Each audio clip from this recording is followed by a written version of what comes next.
This is the freight elevator. Here's the old call station. I don't think that's a Got Evan here. We got a vintage Westie. Oh yeah, which he's filmed on a few times. Don't worry, sign, I'm not gonna touch it. Which the crank fell off and is being replaced with a wrench. Oh, let's go up.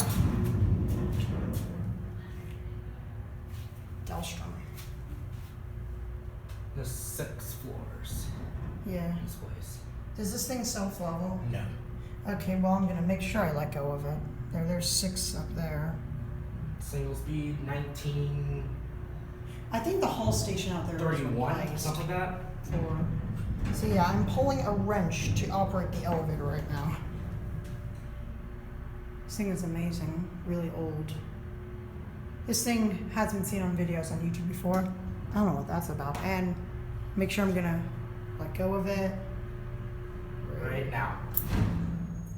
Okay, a little over level, but whatever. Now, if you want to bring it back down, you may.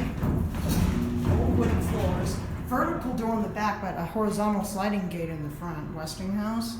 Pretty basic old caps, very big. I think this may be a car elevator, technically. Nah, there's no cars in the basement, just all food. The old alarm bell. And there's your wrench. Delstrom, which is the door.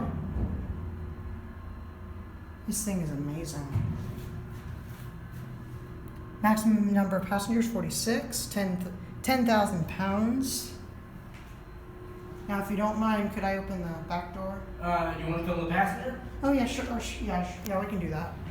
Do we just have to go to the first floor? No, but you gotta go to because one's the kitchen. Kitchen? Yeah, there's a restaurant in front. Oh. Alright, go ahead and open the door. This thing's really heavy. Then you lift up on the bottom. Oh, lift. I thought you. Oh, yeah. Right there. There you go, now pull back. Okay, 2-speed outside door. Yep. There's your haul station. And That's it. wait to make Wait. sure. Yeah. Don't close it because then you can't get it back open. I just Wait. have to stop. No, okay.